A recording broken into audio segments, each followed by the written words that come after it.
She actually saw a light, a white light in her body. And from the middle of the light came the words, "You are healed." A force just took hold of me and lifted me up my feet. As I was looking at her, I mean, she just radiated light. And there seemed to be a person force standing in the doorway to prevent me from entering. It was just a wonderful miracle. What comes to mind when you hear the word miracle? Incredible coincidence? The power of mind over matter? Biblical stories like those of the burning bush or the parting of the Red Sea? What do we mean by a miracle anyway? A miracle is something that appears to be unexplainable by the laws of nature, and so is thought to be supernatural in origin or an act of God. Webster said that. Unexplainable by the laws of nature. Just like hundreds of years ago, like no one would imagine a man walking on the moon. If they saw it, they would call it a miracle. Maybe in 500 years, the miracles that we see every single day that we can't explain will be explainable.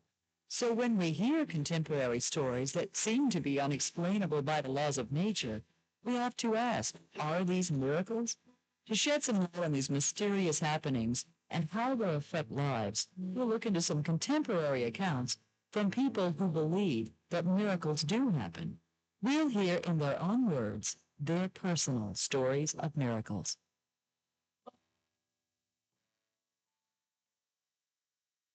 Joan Wester Anderson, a magazine journalist and author, says she experienced a miracle firsthand and went on to investigate other stories that were then published in her book, Where Miracles Happen. I had this image of miracles as happening in huge shrines or to very special people, or perhaps things that happened years and years and years ago, but certainly not today to ordinary people. But one day I was out raking our leaves in the backyard, stuffing bags full of them, when all of a sudden I looked down and realized in horror that my wedding and engagement rings were not on my finger. When I looked at the backyard, I realized they had to be out here somewhere, but there was absolutely no way that I was ever going to find them. And just then, a friend of mine stepped through the hedge which divided our two properties. Now, I didn't know her real well at that time, and she trudged across the leaves and said, "What's wrong?" She could tell, and I held up my hand and said, "I've lost my rings out here." And she said, "Well, let's pray about it." She grabbed my hand and pushed me down in the leaves to a kneeling position. I'm thinking, what if someone's looking out the window and sees us doing this? But at the same time, it seemed so nice. And she began to talk to God about it. She just said, "God, we need a miracle. We have to find the rings. They're out here. You know where they are." And then she kind of stopped. And I thought, well, that was really nice of her. But not for a minute did I think anything was going to happen. She got up. She started walking across the lawn, and she went around a huge pile and then stopped, as if she was listening almost. And then she took a couple more steps, stopped in front of another pile, reached out and pulled out both my rings. Now, they were not connected. So the very fact that they were both there, and she pulled them both up and said, "Here they are," just as if she wasn't even surprised. And she said, "I didn't do it. God did it. He told me where to look." And from that time on, I began to change my perspective of what a miracle was. When you put them in a framework that people can identify with, then you find that a lot of people say, "Oh, well, I've had a miracle."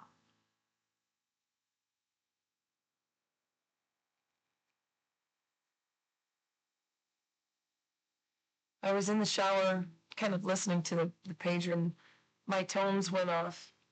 came across as a firefighter. Highway 101, marker 37, car fire. I felt such an urgency like I've never experienced before. I felt like I had like hands on my back just pushing me, and I needed to get out. I needed to hurry up and get to the scene. Mary Mueller, a firefighter, was the first emergency worker to arrive at the scene of a tragic automobile accident. What happened next is described by Joan Wester Anderson, who included Mary's story in her book. Now, the ironic part here was that there was no fire, ultimately, but the first call that came in summoned firefighters because it was an incorrect call. I got within a couple 100 feet of the scene itself, and I couldn't imagine what had happened here. It seemed like a car bomb had gone off. It was just complete devastation. There was tires all over from one side of the road to the other, out in the field.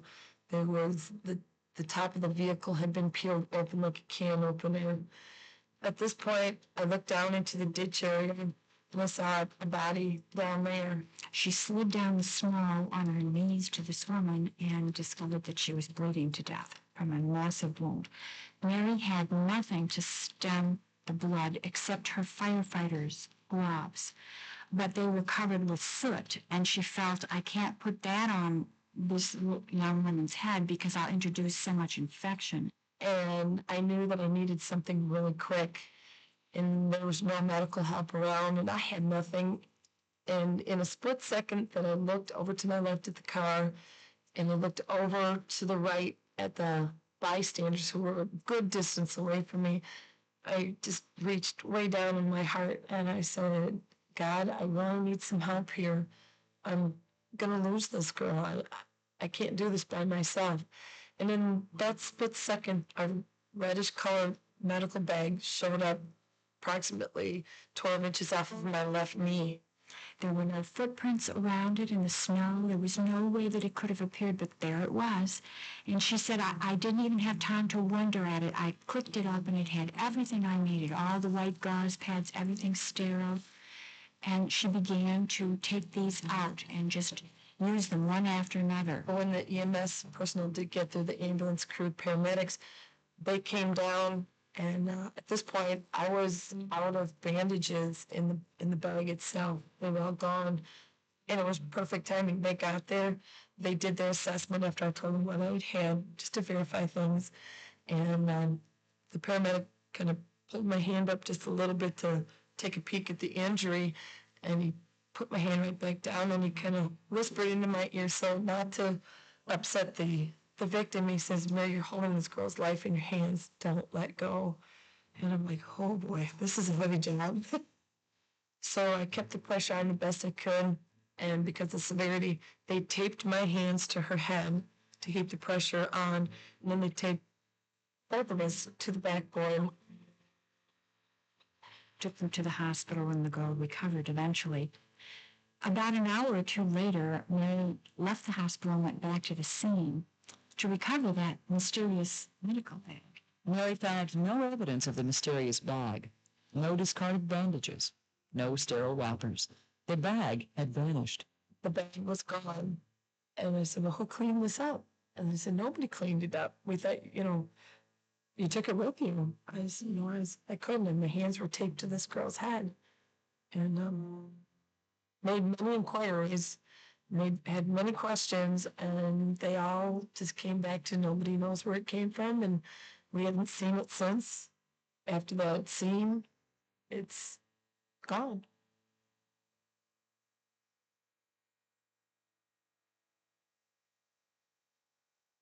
Paul Robert Walker, author of Every Day's a Miracle, also began his research as a result of a personal story. I was eager to do the book, but I wasn't quite sure how to get into it, how to approach it. I wanted to tell the stories with an authenticity and an honesty and a humanity. And I was thinking about it, I realized that I had been living with my own miracle story for as long as I could remember. And it was really very much a part of my life.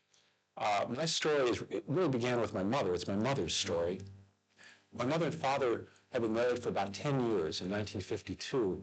And in that time, they'd never been able to have children. And they felt that they better take the steps for adoption because they really wanted a family.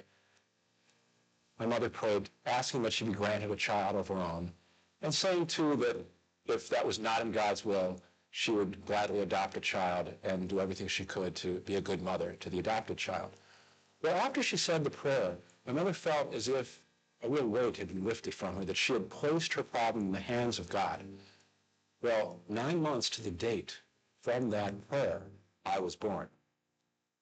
Now, I don't remember exactly when my mother told me this story, but I was quite young. And it has imbued my life with sort of a sweet sense of mysticism, a sense that there really is power out there, that there really is a spiritual world, and that in fact my very life is a product of that power.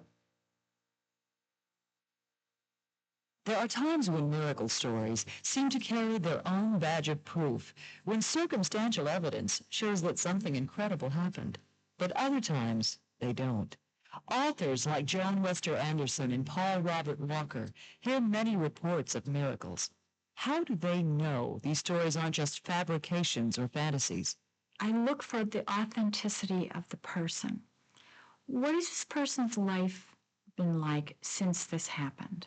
Have they changed? Have the people around them changed as a result of what they're doing? Does this person have anything to gain by fabricating a story?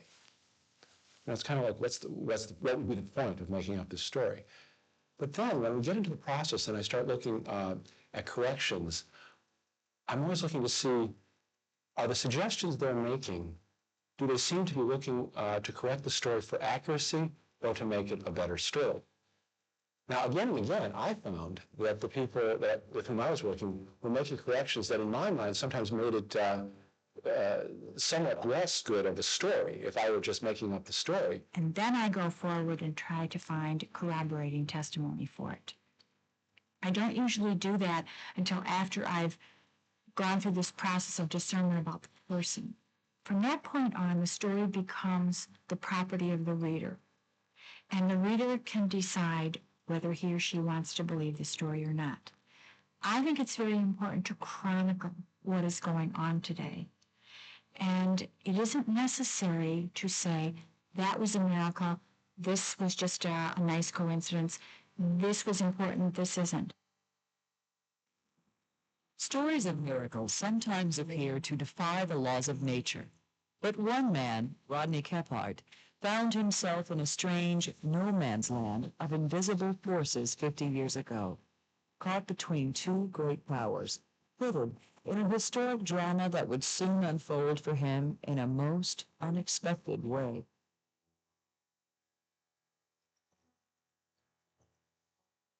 I worked on in the middle of 41 as a carpenter, working construction, building an air base. As you know, in 1941, on December the 7th, the Japanese struck Pearl Harbor.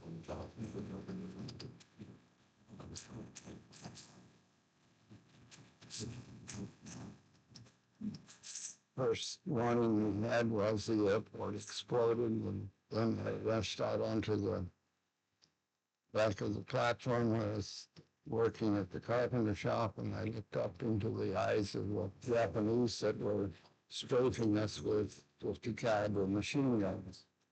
Immediately following the attack, Rodney rushed to the hospital to volunteer his help.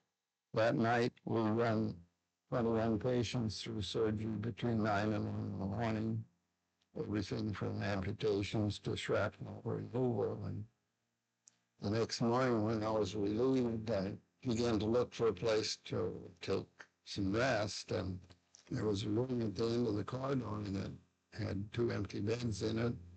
And at that point, I approached the room, and it seemed to be extremely light in the room. And as I approached the door, I just seemed to lose my momentum as to go forward, and there seemed to be a personal force standing in the doorway to prevent me from entering, because I had tried 3 times to enter, and the same thing. I couldn't proceed. So I just felt I better go on down to my barracks, even though it was a half a mile away. And try to get some rest down there. Exhausted and confused, Rodney walked back to his own barracks, giving no further thought to the bizarre incident, until he put it together with what he saw the next morning. The Japanese just raided us again, and they dropped an incendiary bomb in the hospital that dropped in the room where I had chosen to go to sleep, and that burned the hospital. Rodney feels that his life was saved by the unexplainable force which had prevented him from stepping into that ill-fated room. So that looks like one of the reasons that I'm here today, to be able to talk to you, because my life was spared by that miracle.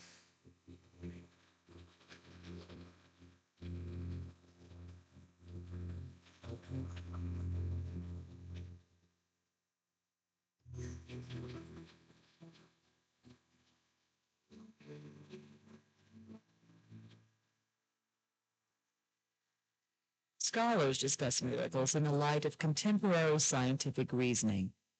From about the 15th or 16th century on, there began to be a split between how scientists looked at the world as this complicated machine, and how religious and moral philosophers were looking for meaning and values that transcended the purely physical.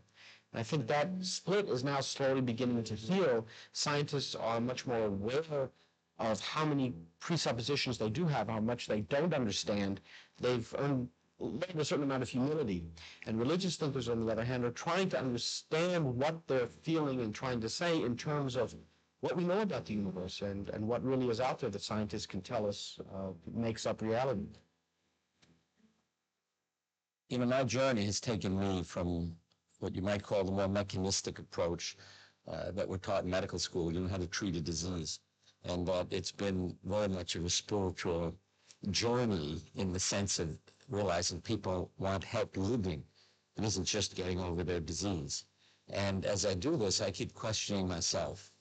And part of it is when somebody has a disease disappear, and you say it's a miracle, and why I even played with that word in my first book, Love, Medicine, and Miracles, to make people think about what is a miracle. If someone comes to me with extensive cancer, and we have the path report, and I've operated on him, and I know he isn't cured, and it's 12 years later, he's never had treatment for cancer, there's no sign of it in his body, you see, is that a miracle, or is it something explainable? Well, I'd say even if we can explain it, it doesn't take it away from the miraculous. So in that regard, there's always room for miracles. There's always going to be things happening that we don't understand and that we can't explain. And it doesn't mean that the people who experience those things are crazy or that they're religious fanatics, but there are things going to happen that we don't understand. And if they strike you as a miracle, then we need to take that seriously.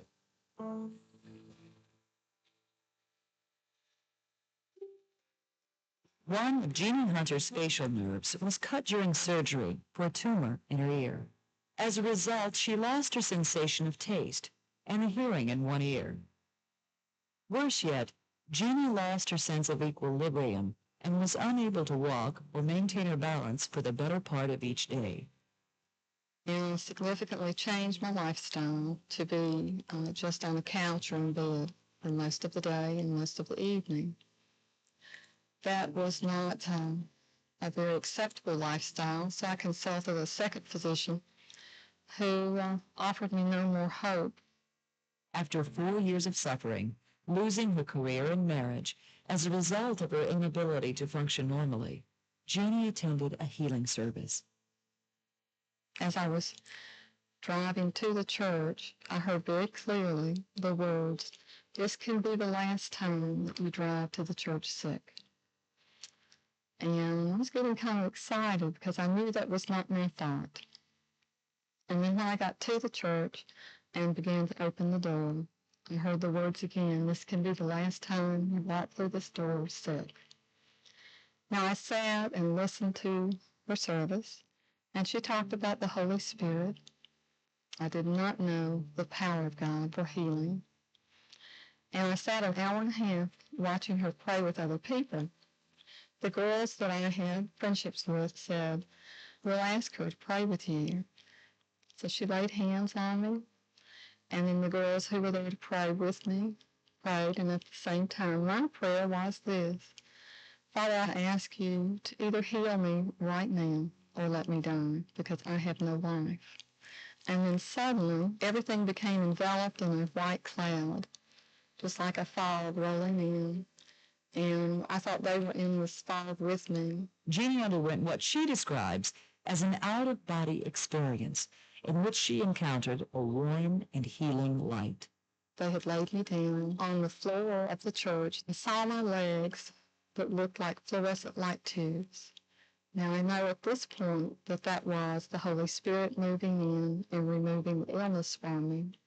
But at that time, my thoughts were, if I am on the floor, what do I look like? Because I had all the thought processes that I have right now.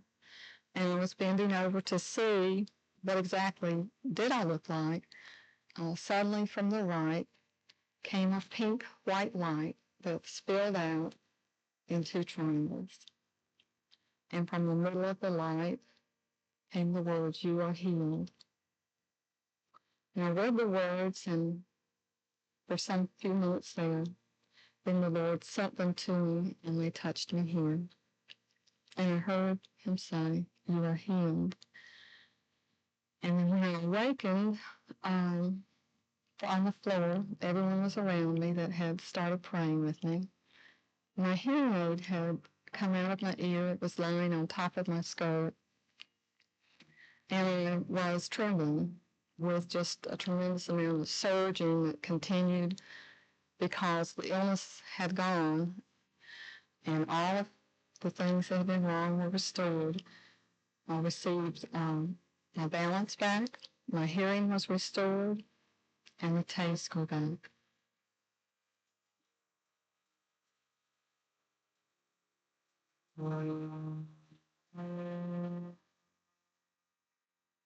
So I picked up my daughter, who was 13, and I told her that the taste had gone back and we went out to eat. So while she had ordered a French vanilla ice cream, banana, pineapple drink, I'll never forget it, because the minute that I took a little sip of this, it was like putting 15 Starbursts in your mouth, and they just explode. And I was going, "Bananas, look, bananas are back." And I'm going up, I just get up out of the table and run up and down the side of this restaurant where no one understands that I'm just now tasting for the first time in 4 years. And I'm trying to get them to drink from my cup.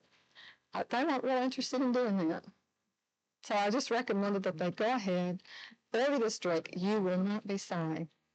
And we came back to start living and learning how to live well and having a new hope for being able to share this, that others would know this is for you today.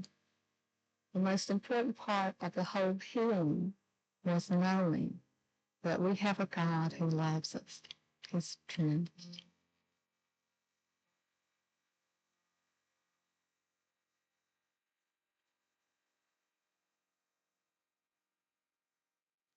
In Mexico, a young woman had a tumor that she described as being about this big and over her abdomen, and prayed with her.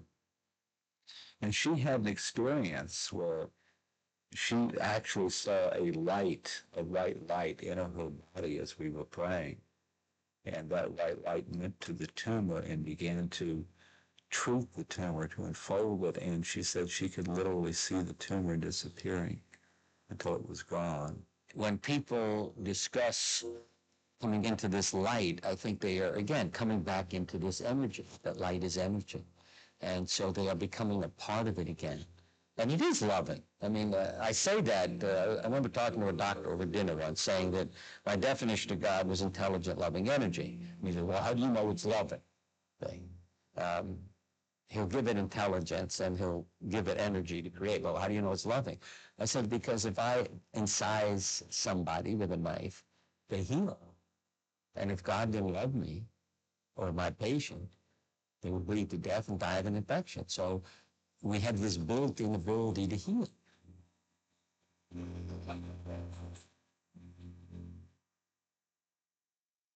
At the time of the Protestant Reformation, many news leaders felt that miracles were over. the age of the miracles had happened already, and that there was no reason for them to continue, and that they were not continuing. Many of them eventually changed their minds, or their successors did. But there are churches today who still believe that there are no such things as miracles.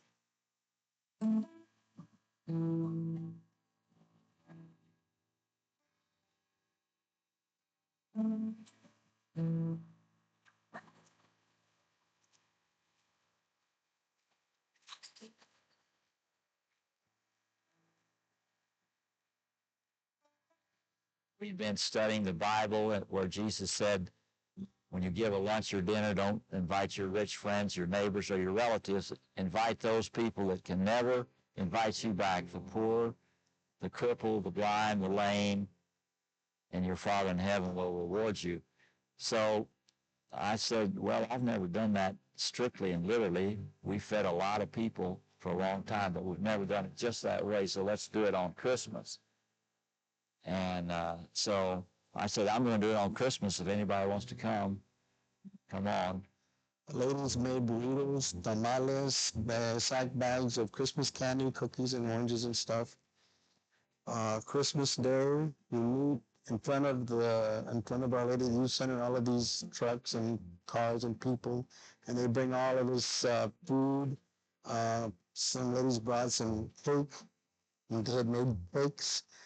And I brought 25 bologna sandwiches. That's 2 loaves of bread. That makes exactly 25 sandwiches. So a lady had brought a ham, a big ham.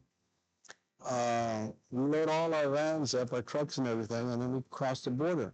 To my surprise, they were all working in the garbage, and they had no idea it was Christmas. To them, every day was the same. They didn't know there was no Sunday, Monday, Tuesday, or holidays. Every day was the same, Christmas included, and they try to eke out a living grubbing through the garbage. I've been in war. I was in the Korean War, and I've seen things, but this shocked me. This was really shocking. The condition of the people was terrible. We found out later that every single man, woman, and child on the dump had tuberculosis. Father Thomas was accustomed to estimating the amount of food needed to feed a large crowd. But the turnout that day was more than 3 times what he had expected. I had thought it would be 120 there. There were a lot more. We said, we don't have enough food, but we'll share what we got. They'd broken out this big ham, and they put it on the tailgate of my truck, and this lady starts to cut the ham. She's cutting and cutting and cutting, and I'm giving out pieces. And I see everybody walking around with a burrito, a tamale, a sandwich, a piece of ham in their hand, having a good time, just having a wonderful time. After a while, this young man came to me with a big slice of ham in his hand, and he said, have some ham. And I said, no, there's not enough. He said, yeah, there is. And so I said, there can't be. So, well, look, and I looked around, there's people who had a big slice of ham in their hands about as big as a, half inch of ham. Well, I didn't register. And I'm looking around, seeing all of these wonderful things happening. At the side of my pickup on the ground, this lady was giving out these little Christmas bags of candy to the kids. They'd get a bag and they'd run them out and they'd put it in a box or a paper sack, and then they'd get back in line. I figured for sure we're going to run out of candy. And I hollered down to Jean. I said, Jean, we're going to run out of candy. Look what they're doing. Well, she couldn't control it. She just shrugged her shoulders. I was taking pictures of children, boys, with sacks of food, and they would come and fill their sacks up, take them home, empty the sacks, come back for another sack of food. Well, it took several hours for all this to penetrate my minds, and as everybody began to share. Father Thomas stopped keeping count when the crowd surpassed 400 people who came for the Christmas meal, originally planned to feed 120. It didn't occur to us until after we had come back, of the miracle that had happened, because we knew what we had taken across, and we knew what we had given. We saw with our own eyes all the people that were there, and we saw what was left over after everybody had gone home, where you even had enough to go take down to the orphanage. That was truly a wonderful, wonderful thing. We stopped on the way back to El Paso at an orphanage in Juarez and left the food there. I found out a long time later that a person from Juarez had food left over, and they had stopped at another orphanage to leave the food that was left over. And this really got our attention, and we said, well, if God multiplied that food, that's a sign that we have to go back and help those people. And so that was the beginning of a ministry at the garbage dump that's going on even to this day.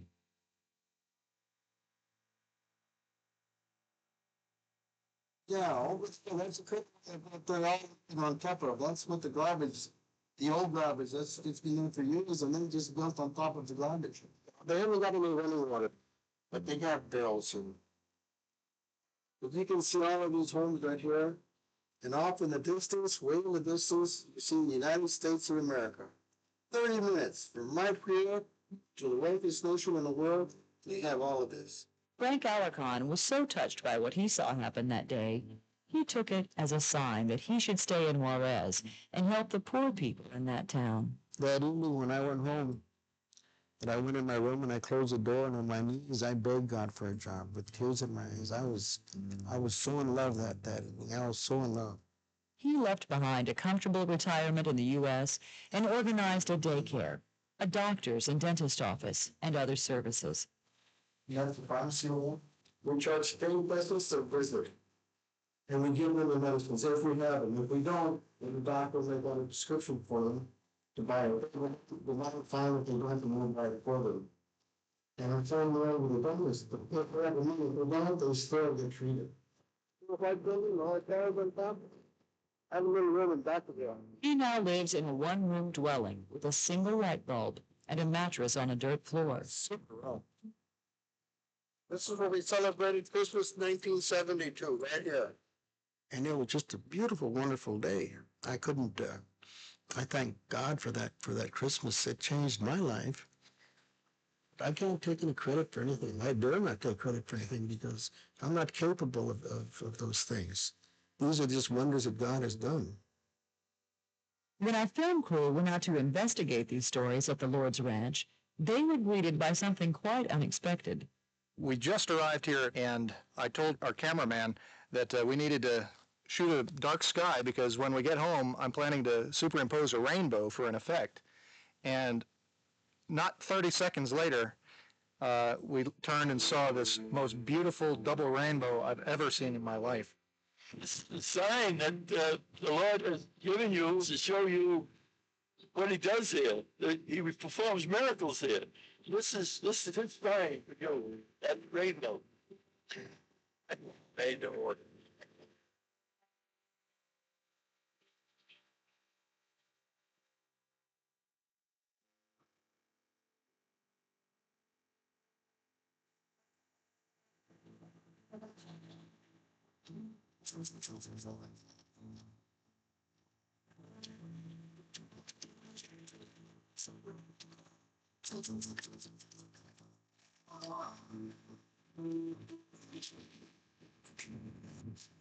Richard Musilek's son Paul was caught in a mugging situation, and he was beaten very badly. Richard got the call that night that Paul was in the hospital with terrible damage to his head and face. I could not believe what I saw.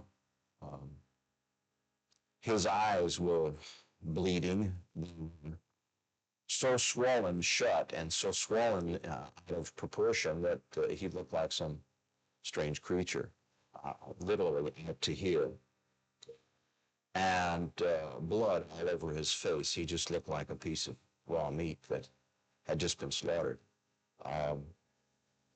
He was still conscious. Of course, they couldn't give him anything for the pain because it was trauma to the head. And I almost immediately became extremely angry. Who would do this to my son? And he related the story then as to what happened. He said, Dad, he says, I simply got out of the car and I turned around and ran. Someone hit me, and apparently hit me more than a couple of times. Richard was filled with a white-hot anger to get these guys. And he went looking for them all day Saturday and couldn't find them. Talked to people on the street, offered a reward, anything. He said, I was going to break their kneecaps first before I gave them to the police. I think that would be a natural reaction for anyone. But the following day, he went to church with the baseball bat in his car. Wouldn't you know, the homily that day was on forgiveness. And I still get a little choked up about it, but, you know, in my pew, I made a conscious decision to forgive those people, whoever they were, and not to pursue the vindictive type behavior that I was.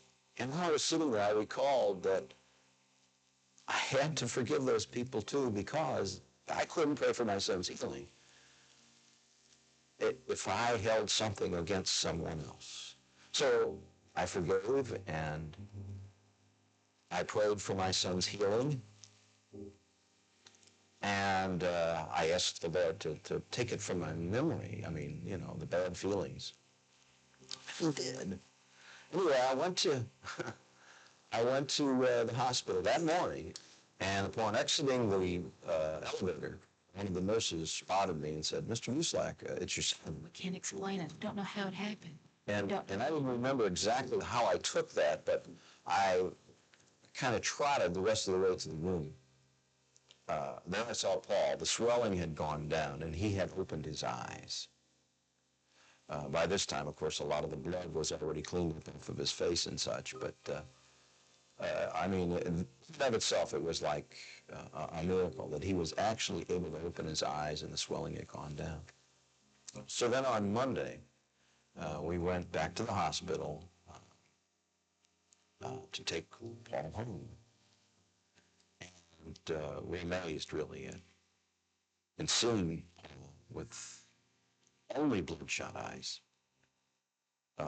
Not a contusion, not any evidence of any scratch or harm or bleeding at all. I mean, the swelling was completely gone down. He was in fine spirits. Later, I found the report, the doctor's report about the exit X-ray of Paul, and when on Saturday there was a fractured skull, evidence of a fractured skull by X-ray. On Monday, there was no evidence of any fracture at all.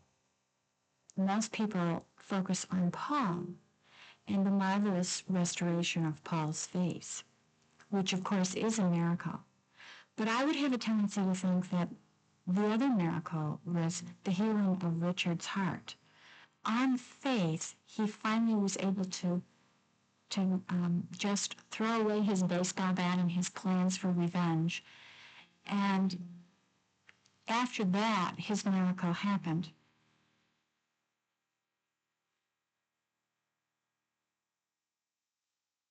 A miracle is something that appears to be unexplainable by the laws of nature, and so is thought to be supernatural in origin, or an act of God. The stories we just heard speak of profound and life-changing events and phenomenal experiences that appear to be unexplainable by the laws of nature. For the people who live them, they are quite simply their own personal stories of miracles. The thing that we have to understand is that most of us have been brought up to think in terms of reason, rationality, to look at things philosophically rather than theologically. And while both philosophy and theology will deal with some of the same questions and same issues, their starting point is entirely different. Philosophy begins with reason. Theology begins with faith. Faith doesn't require proof, or it wouldn't be faith. So often in miracles, we see that sometimes the power of prayer, it's brought on by someone else. And I think we forget that the power of prayer is beautiful in that a lot of us can get together and pray for one person. Those who can live their life putting out unconditional love to all those around them, that kind of agape love, and certainly living a life of, loving God. I think those people probably experience miracles, little amazing coincidences all the time. And I think the closer we get to that ideal, the more likely we are to experience miracles. People are looking for answers. I think in the last couple of decades, we thought science really was going to be able to provide us with answers, that we're going to find cures for all of these diseases, that we're really going to understand how the physical world operates. And now we're not so sure if science can provide those answers. So we're looking for other places of how we might try better to understand what the world is like and how cures can be effected. And religion is providing a certain amount of answers, and people are finding miracles or things that strike them as miracles as something that's very interesting, that might indicate that there is more to reality out there than scientists can tell us. Miracles happen every day, and it doesn't have to be at a terrific accident site. It could be something as small as giving somebody a smile. You don't know if that person is going to be down, and that smile could be what changes that person's course of life. That, yeah, somebody does care for me. And that's how these miracles happen, is by caring for each other, and that's why we're here.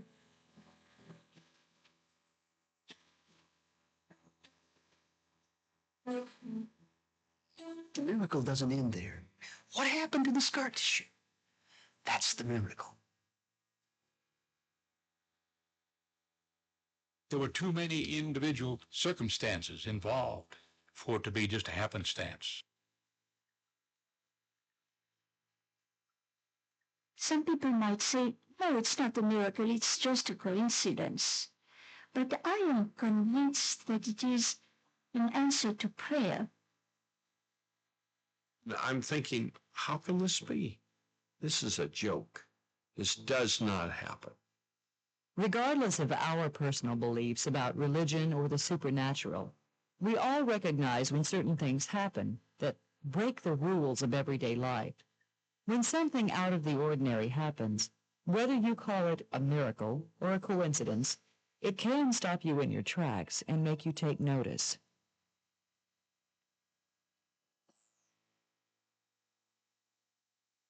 The year was 1950. Herb Kiff and 13 other singers in the West Side Baptist Church Choir usually arrived a little early every Wednesday evening for their 7:30 practice. But on one memorable night, Herb was running late. I was at home at that time writing a letter to our denominational headquarters in Chicago. And I wanted to get that letter off and drop it in on the way to choir practice. But I was running out of time. Finally, I got it done.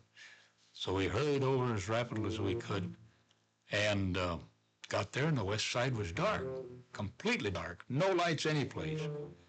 And wondered what had happened. I had to park about a block away from the building and realized that when I got there, the steeple was lying about where my car usually was parked. 3 minutes before the time for the choir to begin to practice, suddenly there was a terrific explosion that simply blew apart the entire church. A gas leak explosion. The side walls were blown out. The roof and the floor system wound up in the basement. And surely nobody could live through something like that. Fire chief immediately enlisted Herb's help to provide a head count of any survivors so they could determine who had been trapped in the rubble. I rounded them up, and nobody was missing. Everybody was there that we were looking for. Each one of those people was detained just enough to miss that explosion. 2 little girls, senior high kids, usually were very prompt. But this particular night, one of the girls said she wanted to wait until the program was over. She wanted to see the finale of the program that she was interested in. And before the finale came, the explosion went up. Another one was my cousin, Harvey. His wife was out of town that evening. She'd taken a little girl along, but he had 2 boys, and the neighbors had invited them over for dinner. And as they sat around, the conversation was good, the meal was good, and they talked too long. So they were late. There were others who had a story very similar. Well, we held hands in a circle. We formed a circle and gave thanks for the deliverance that we had had because we realized that a miracle had taken place. The time was set so accurately because the steeple, when it fell, also cut the power lines exactly 3 minutes before the beginning of the choir practice. We know that because the clock stopped at the radio station exactly at 27 minutes after 7 o'clock. There's some people who scoff at miracles because they don't believe it. It can't be. It just happened. But there were too many individual circumstances involved in that church explosion for it to be just a happenstance.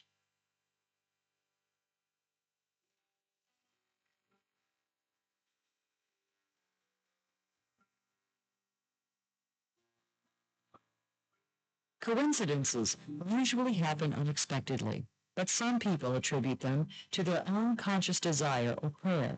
In the following story, a mother traces back an amazing coincidence to a special request she had made.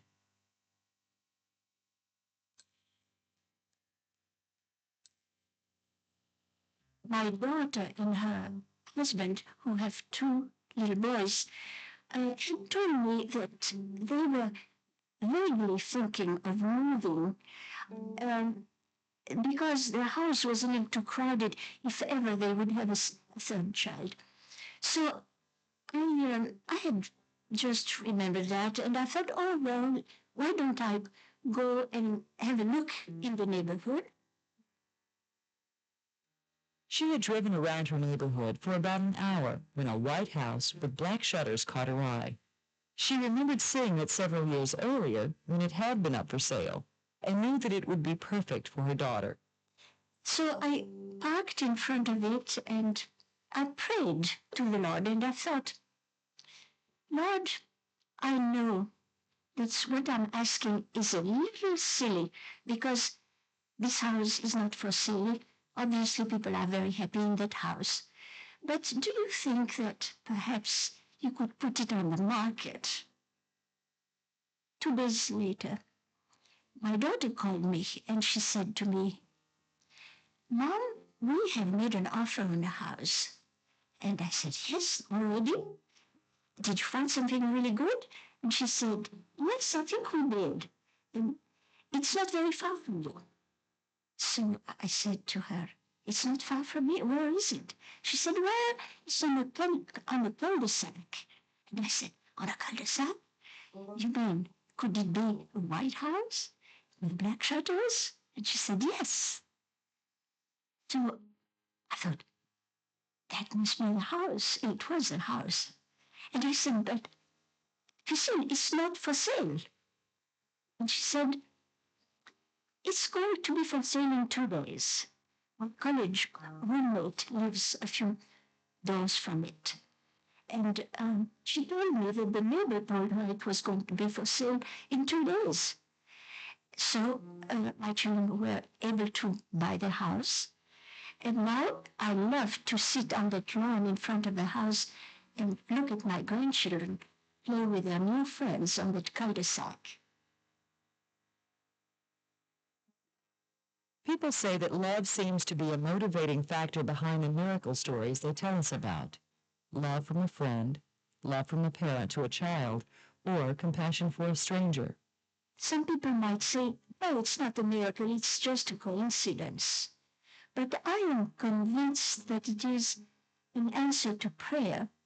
I was not in a terrible need when I prayed. I wasn't just, begging God to meet a need of my children. It's a prayer that came spontaneously to me when I was in front of that house. And that makes me think of the letter of Paul to the Corinthians when he says that we don't know always how to pray, and that the Holy Spirit prays for us.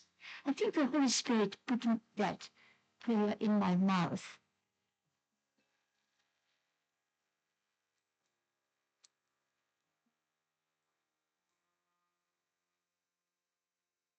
I remember a story of a woman who was very nervous about walking down a bad street, and she saw a loader up ahead, and she thought, this guy is bad news. So she'd been reading a book about angels, and she said, "Oh, angels be with me now," which is a very nice way to ask. All that's really necessary. And she went on past this guy, and he looked her up and down. She could feel him sizing her up, but he didn't do anything to her. And she got to the corner and broke into a run and got to her home safely. But the next day she heard there had been a mugging on that corner about 10 minutes after she passed, and it was another young woman.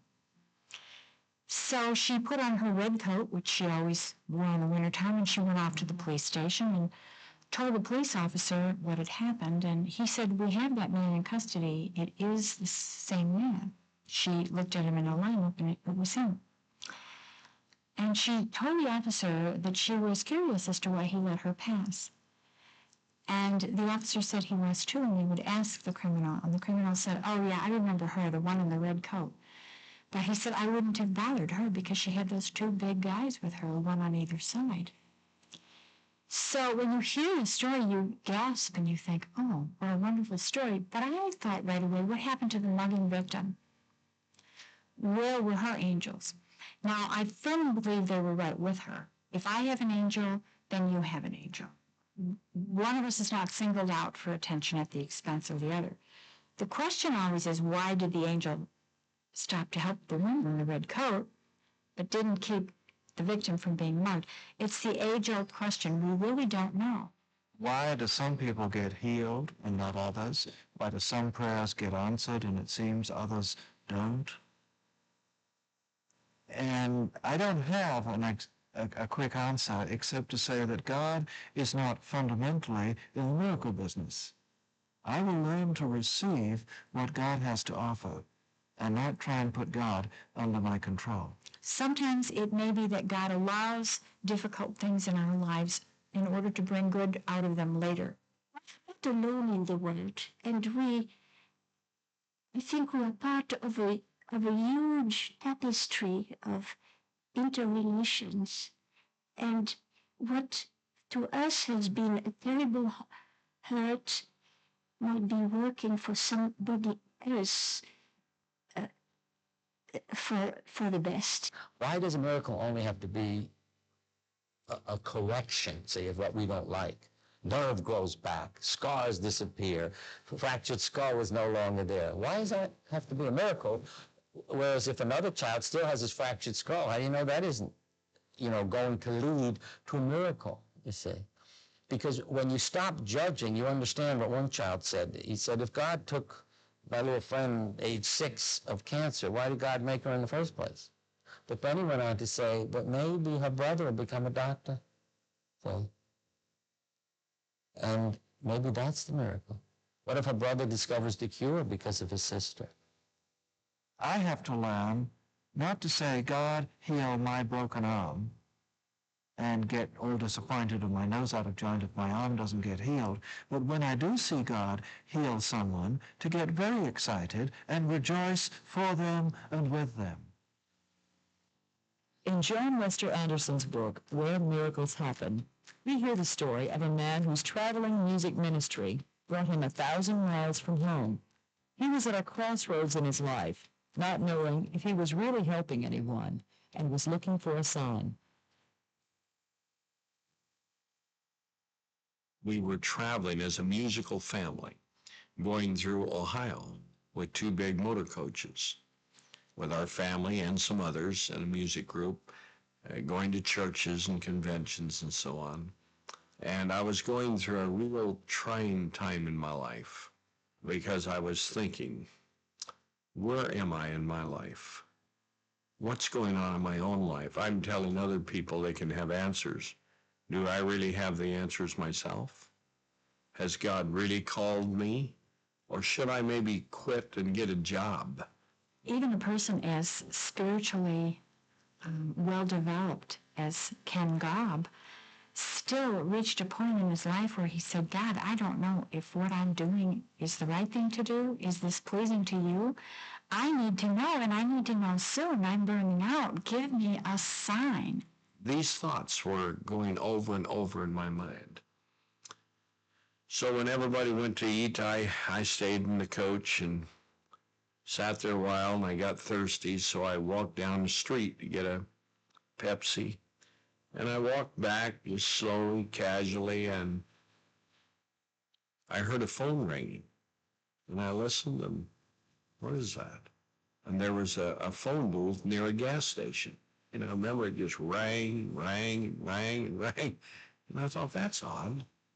Wonder why it's ringing like that. Maybe it's an emergency or something for somebody close by. So I went up and just went in the phone booth and picked up the phone and said, hello. Operator said, person-to-person call for Ken Gobb. I laughed right out loud. I said, you're crazy. It's impossible. And then I thought, I know what it is. It's candid camera or a setup of some kind. So I'm looking around and checking my hair and everything. And I heard somebody saying, I believe that's him. I believe that's him. And the operator said, well, is Ken Gobb there? I said, yes, I'm Ken Gobb. She said, are you sure? I said, as far as I know, I'm Ken Gobb. And then the moment I'm talking to this lady who in a desperate time in her life had written a suicide note. A woman many, many miles away who had once seen him on a TV show, remembered how wonderful his ministry was and how he had said just the right things for her that day. She was suicidal and thought, if I could just talk to that wonderful man one more time, how would I ever find him? And she was given numbers. She just saw a little collection of numbers in her mind. She called and gave those numbers to the long-distance operator who placed the call to the phone booth. And I'm thinking, how can this be? What are the odds that somebody called somebody from another state and it'd be the right phone number and the right guy walking by? I don't know if the odds are 1 in a billion or what, but what are the odds of this? And I talked with her and was telling her that suicide's not the answer. Okay. All right. Ken stayed in contact with the woman for several months, counseling her regularly until he knew that her suicidal thoughts were behind her. And that story kind of took a turn from me helping this lady to actually God helping me. And Barbara, God knows where we are. Deborah Deckelman was a woman facing her own emotional darkness when she was visited by a mysterious stranger. My experience happened around 11 years ago, and I was going through a series of tragedies in my life to where I had 2 close friends who were killed in a car accident. I had a miscarriage. I lost my grandmother, and I was dealing with some joint custody problems. I was contemplating suicide, and it got to the point where I decided that the fastest way to do it would be to take the gun and shoot myself. But I called my husband. He came home, and we went to a hospital, and I was admitted there. It was a depression clinic. And as I was laying on the bed sobbing and crying, my hands over my eyes, I heard this beautiful voice say, Deborah. And she said, can I come around and talk with you? And I took my hands down, and I looked up at her, and I said, yes. And I was still crying. And she came around. She's a grandmotherly type woman. And she says, I know what you're thinking and you're feeling right now. She says, you're feeling like you're in this pit of darkness, and there's no hope for you. And that's what I was thinking. She knew me inside and out. And she says, but I'm here to tell you, this is what God wants you to do. He wants you to take it just one day at a time and scratch away at that darkness just a little bit. Just scratch away just a little bit, and you'll see this crack. And in the crack, every day you do this, you'll see it open, and a little bit more light will come through. And every day, more and more light will come through for you. And she says, do you know what that is? She said, that is God's love and proudness for you that you must go on. She put one hand on my forehead and one on my heart. And as we prayed, it was like someone brought the sun from the sky and into the pit of darkness I had. And it was all over me and all through me. And I was being embraced by God. I was being comforted and loved in such a way I had never felt before. And I looked up and it was just pure light. My mind and my heart were healed. The depression was gone, totally lifted. She went out the door, passed directly next to the nurse who was coming in at the time. And I asked the nurse who this wonderful, radiant person was that just made me feel so loved. And the nurse said, who was who? No one but Deborah had seen the woman, and according to the hospital, she was neither an employee nor a volunteer. I got up the next morning, and I got out of bed, and I went over to the window, and I opened the blinds, and right there, in front of me at the window, was this big, beautiful rainbow, and the colors were so brilliant and beautiful. It was my confirmation that God was telling me again, see, my promises are good. My experience led to having forums, and it also brought to me many special people. Deborah felt compelled to share her story with a small group. So many people responded with their own remarkable stories that Deborah organized a forum. On the town square in Hanover, Pennsylvania, in a converted storeroom above a gift shop called the Rose Trellis, there's a special meeting going on. Welcome to the second meeting of the... Nearly 500 people gathered from hundreds of miles around to share their own stories and to hear the experiences of others. One of the persons to attend Deborah's forum was a gentleman named Albert Gorsuch. He was a self-professed workaholic with a responsible job and a family that depended on him, and then he began drinking. I couldn't wait in the morning to start drinking. And then I got into gambling and so on. So then this went on for several years with my wife. And the next morning, she could be out in the kitchen getting my breakfast. And she would be out there singing and wailing, and I'd say, God, how can she do these things? How can it be that she can do these things, but, when she knows what I've been doing? Or I would try to hide part of it from her, especially the gambling part. And one day, my boss came up, and he said, Albert, I had been breaking a man in 2 years for me on my job. And he said, Albert, I can't pay two of you for this job, and I would like you to retire. You're old enough to retire. Well, that's the day that the earth crashed around me. The only solution Albert could see to his dismal future was to remove himself from the picture. I went out and got in my car, and I started down the road. And I was crying, and I didn't want to commit suicide, but God hadn't answered my prayers. He hadn't helped me any. And I was crying. I prayed all the way down the road. I said, God, ain't there no help for me? But I never got an answer.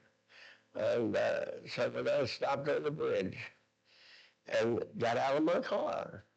And as I started over to the railing, just something, a force just took hold of me and lifted me up off my feet and took me back to my car. And I said, oh, God, is this an angel? I don't know how we got over on Ivyville Road, which is about a mile away, but it was off the road. And whatever it was had me in its arms.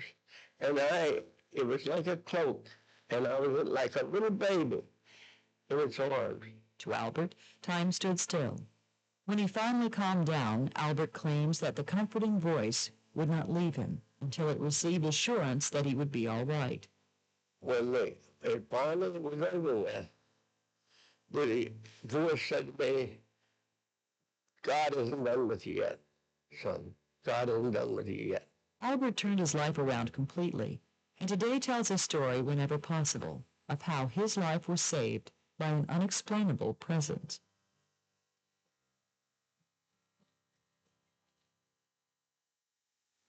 A few minutes on the internet can turn up chat lines and bulletin boards in which people openly share their miraculous experiences. Paul Robert Walker used this technology to help him locate stories for his book, Every Day's a Miracle. Sometimes, though, just by reading through the postings, I would come across an amazing story, like right here. He writes, I've also had an experience with an angel, and I believe firmly that it was the only explanation to this story of mine. One night I was coming home from work on the interstate. It was July 4th and approximately 11:45 p.m. I was getting ready to get on the exit ramp when my steering wheel sharply turned to the left, hitting me in the fast lane of the interstate.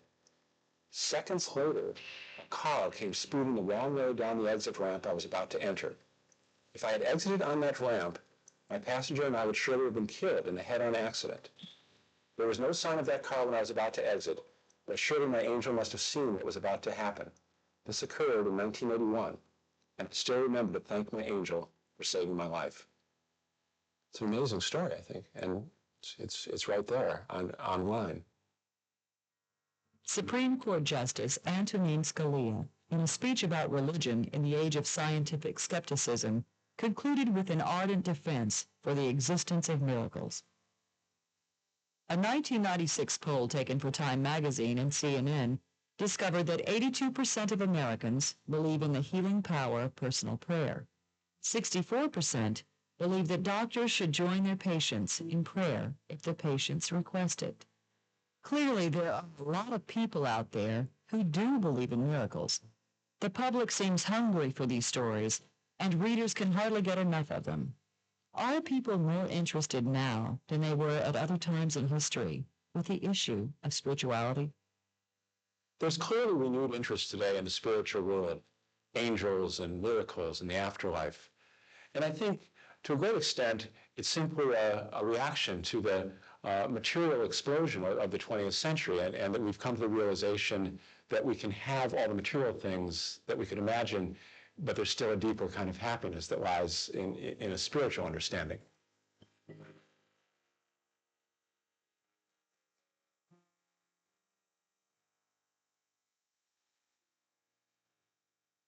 Among the growing collection of miracle researchers is Jody Berndt.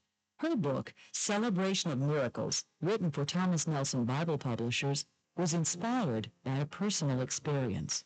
I became interested in the subject of miracles several years ago when my sister, who was in high school at the time, was diagnosed with colon cancer, which was a real rare form of cancer for someone as young as she was, and which we later learned was at a real low cure rate. They had done some studies that had shown that no one as a teenager or child who had come down with colon cancer survived. So we knew that this was a serious thing. And Jennifer, I think, fully believed that God would heal her. That's what she wanted to believe, and she prayed. And as it turned out, she did have a tumor. It was the size of a grapefruit, and when the doctors went in to remove it, they were amazed because, as one of the surgeons put it, the nature of cancer is to grow, and yet it had contained itself. They'd never heard of a cancer doing that. And so once they removed the tumor, they had envisioned that she would need radiation and chemotherapy. They told her not to plan to go to college because she'd be having these treatments. And they sent her off to a specialist at Georgetown University Medical Center who ran additional tests on her and found that she was completely clean. And the doctors have called it a miracle. And I just got more and more interested. And as I did so, I began to meet other people and talk to other people who'd seen God work in their lives. I love how one of the fellows I talked to in preparation for my book responded to this. There was a pastor, his name was Dwayne Miller, and really his story was one of the most remarkable that I heard. And I say heard because I really did get to hear it. He sent me an audio tape, and he was a pastor in Texas who, after a bout with the flu, lost the use of his voice. I was left with a pressure in my throat. And pressure is the only way I know to describe the feeling. And it was as if someone had my windpipe between their thumb and forefinger and was squeezing it. I sounded like this, and it felt like that. And it felt that way for the next 3 years of my life. I went through a myriad of tests with doctors. They did everything they could trying to determine what was wrong, ultimately referred me to doctors around the country. I've seen doctors from Europe. I've seen doctors from Japan. I've seen doctors from Los Angeles, Philadelphia, New York, Houston. I've seen doctors from most everywhere. And they all arrived ultimately at the conclusion that when I had that flu virus, it got into the nerves of my vocal cords. It was able to penetrate the myelin sheath, which is like an insulation around the nerves. And it ultimately destroyed the nerves in my throat, in my vocal box, vocal cords, so that they did not function. They just hung limply. They gave me a prognosis ultimately that said I would not recover. And the speech that I was able to generate, I was generating with some fatty tissue that are called false cords that are in your throat, but they're not designed to sustain speech. And they told me that ultimately I would wear away the false cords, surfaces to the point that they could no longer get together, and I would be totally mute. They predicted that that should all occur by late 94 or early 95. I should be totally mute. That was their word. All of that is observable on videotape. The doctors ran like time-lapse photography. Every time I would go see them, they would put the scope down my throat and record all of that. And so you can watch scar tissue actually form in my throat. My wife became the breadwinner in our family because we had to resign the pastorate where we were. I could no longer preach. I couldn't sustain that. I couldn't go to a sales job because I couldn't make cold calls because I sounded like an obscene phone caller and people would hang up on me. You laugh about that now and it's amusing, but at the time it's extremely frustrating. Emotionally, I was destroyed. Career-wise, I was set aside. In many of the things that I thought were important in my life, I found myself at loose ends. And like other people, I asked God, why? Why? He was not expecting for God to heal him at any given moment. And one day he was teaching a Sunday school class, filling in for someone, using a special microphone so that his listeners could catch his words, and he's rasping into the microphone. And as he's teaching about God out of Psalm 103, how God forgives our sins and heals our diseases and redeems our life from the pit, something broke. In a church of 24,000 members, that's the only class taped Sunday school lessons. So it was caught on tape.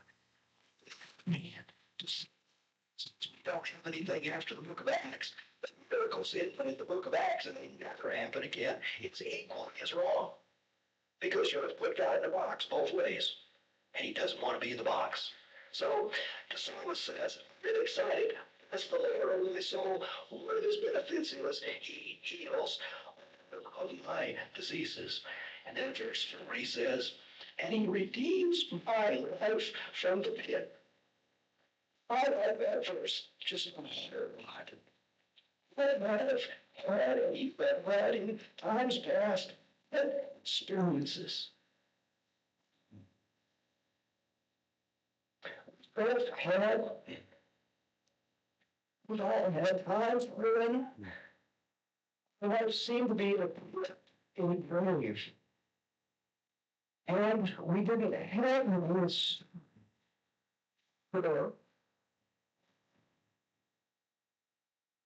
But we find ourselves in here.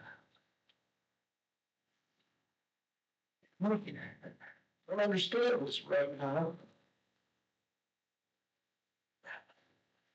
I'm friend at the moment.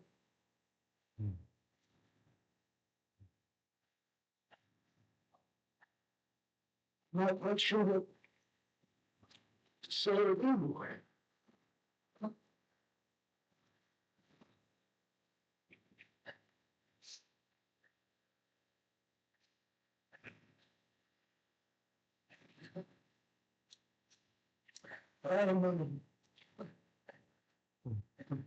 Sounds funny to say that for words.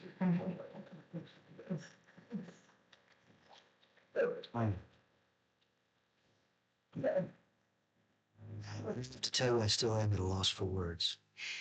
The people in that Sunday school class began to weep and clap, and some were silent, some were laughing. You know, there was just an explosion of joy. That moment was wonderful, and I thank God for what occurred. But the miracle doesn't end there. You see, I've been back to the doctors, and when I went back and they showed me the last piece of videotape that they shot of my throat, it shows that the scar tissue that had formed there is gone. And it's as slick smooth in the bottom of my throat as the day it all began. Scar tissue doesn't disappear. So even if you could coincidentally explain how I'm able to speak, what happened to the scar tissue? That's the miracle.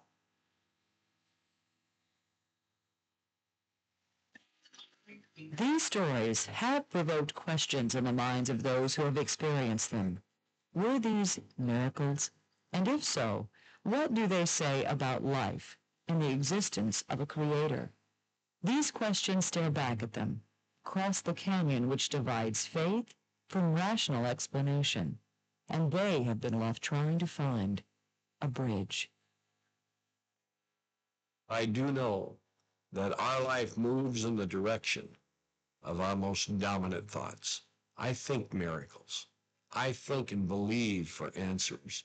And there have been times in my own life when I've been basically bankrupt, you know which way to go. And miracles happen, just right out of the blue. And so I get excited about that because I know that God cares for us. Love is where God is. And if God is right here, then love should be right here too. And it's all connected in a way. I think he shows us that as he performs these marvelous miracles, these little signs and wonders for us. The whole point of it is, I'm here and I love you. Faith, hope, and love, wonderful chemistry. Hope is an attitude, you see. Fear is an attitude. So the people who have no hope, lots of fear, no faith, and no love, what are they foreseeing? They live out what they foresee, which is death and suffering. And that's why there are physicians who can enhance death. You see, if every time you come to an office, your hope is taken away, love is poo-pooed, and there's nothing to have faith in except the doctor, you go home and die right on schedule, and the doctor says, see, I told you. What are you talking about, miracles? Then you walk into another office, and the doctor says, I love you. What would you like to do? Let me tell you what other people have done who have exceeded our expectations. I feel sometimes that all that is between our wishes and God to accomplish what he wants for us, what he has planned for us, is our prayer. That's all what is missing, and he wants us to pray. It's a free thing that God gives us. Free blessings every day, free miracles. You don't have to earn this. There's nothing you can do to earn his love. We know that he loves us and that he does want the very best for us. Public will in which this occurred in my life was for the purpose of saying to all of those around me, I care about you as much as I care about Dwayne. I'm as concerned about your prayers. They mean something. So I tell folks today, when you're praying for somebody, don't stop praying, because you don't know when that moment might be that the change will occur. But don't give up. Don't quit. It's not over.